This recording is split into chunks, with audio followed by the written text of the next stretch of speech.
Majority proof the filibuster. Every few years, we end up going through the same debate about whether the Senate should end the filibuster.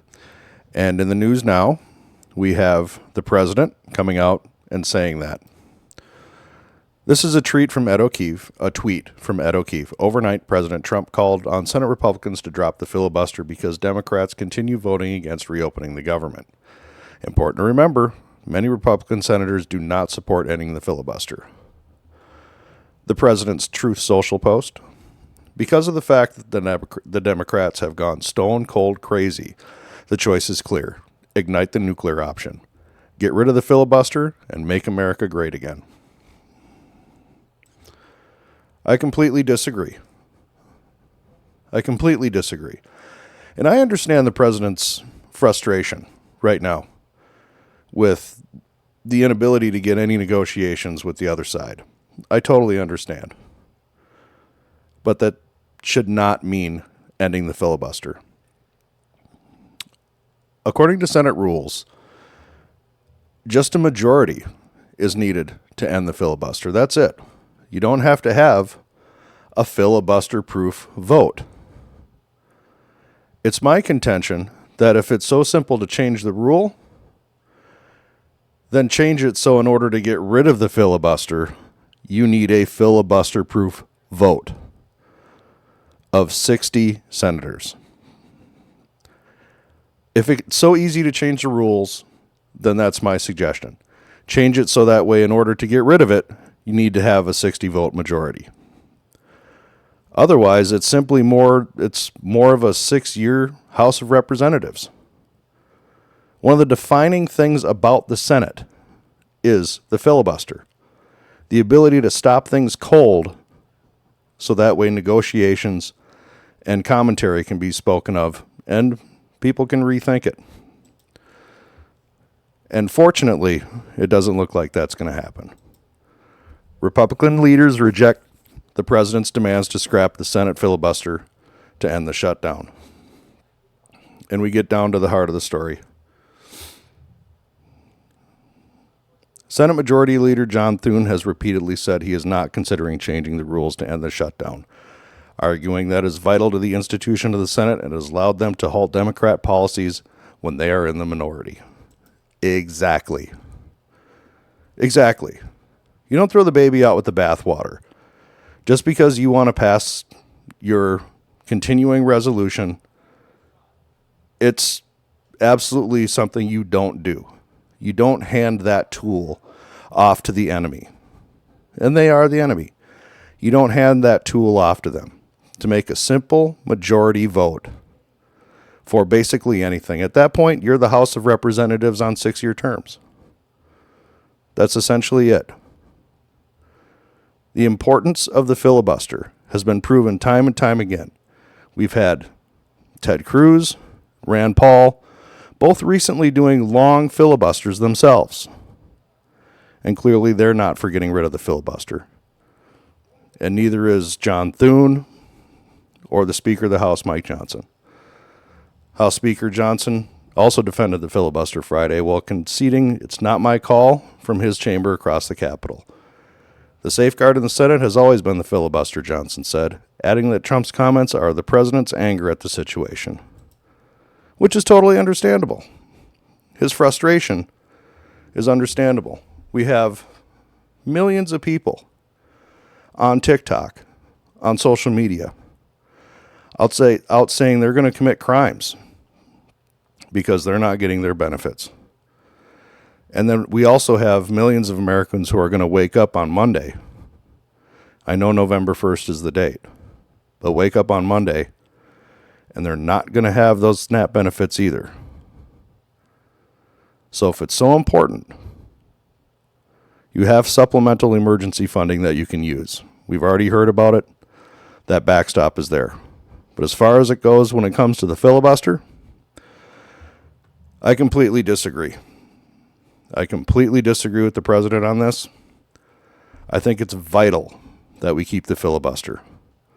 Again, it's been used numerous times to prevent Democrat legislation from going through, legislation that would have worsened the situation we're already trying to repair. The president, with his frustration, is willing to just push that ball forward. I, on the other hand, I want to think long term. I want to make majority proof the filibuster. If it's so simple to change the rules to make it just a majority vote and end the filibuster altogether, then it should only take a majority vote to make the filibuster have to be filibuster proof to get rid of.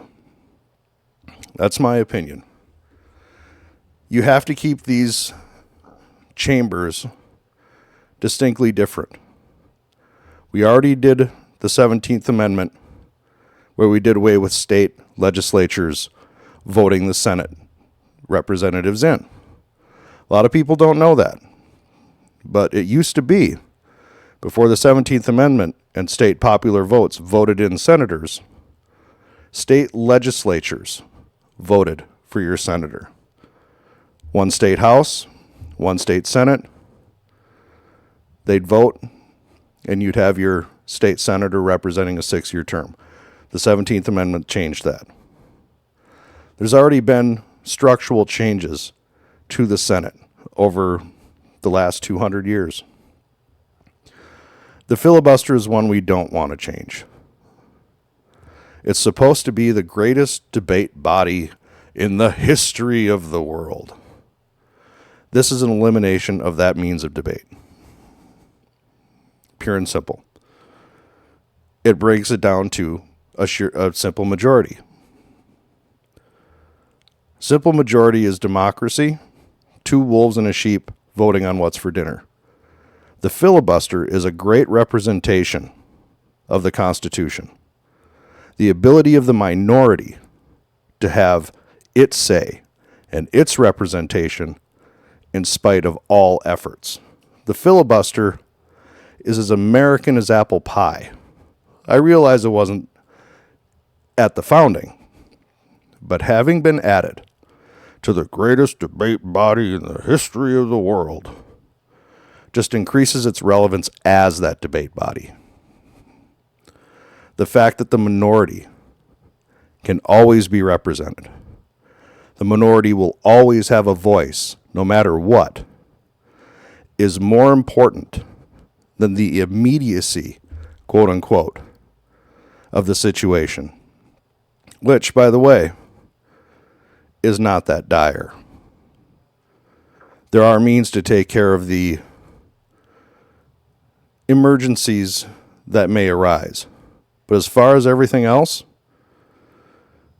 ICE is still functioning. I still hear about raids. The U.S. Navy is outside of Venezuela right now. I'm reading stories that the administration is identifying targets within Venezuela. If the government was shut down, would we be doing that? Basic functions are still happening. There are emergency funds available, supplemental discretionary funding available if SNAP is so important to be funded by the federal government. But none of these reasons are good enough to eliminate what I think is one of the best representations of the Constitution, of the representative republic that we actually are. That the minority will have a voice. It's ensured through the filibuster. I say we majority-proof the filibuster, a 60-vote majority in order to get rid of the filibuster. That's my opinion. I wanted to expound on it a little bit. It's been on my mind today. I disagree with the president. I don't always disagree with the president, but I certainly do here. I understand his frustration, but we can't throw the baby out with the bathwater. This issue is far, far too important. Just let go by the wayside, just because we're frustrated with the other side. I appreciate you.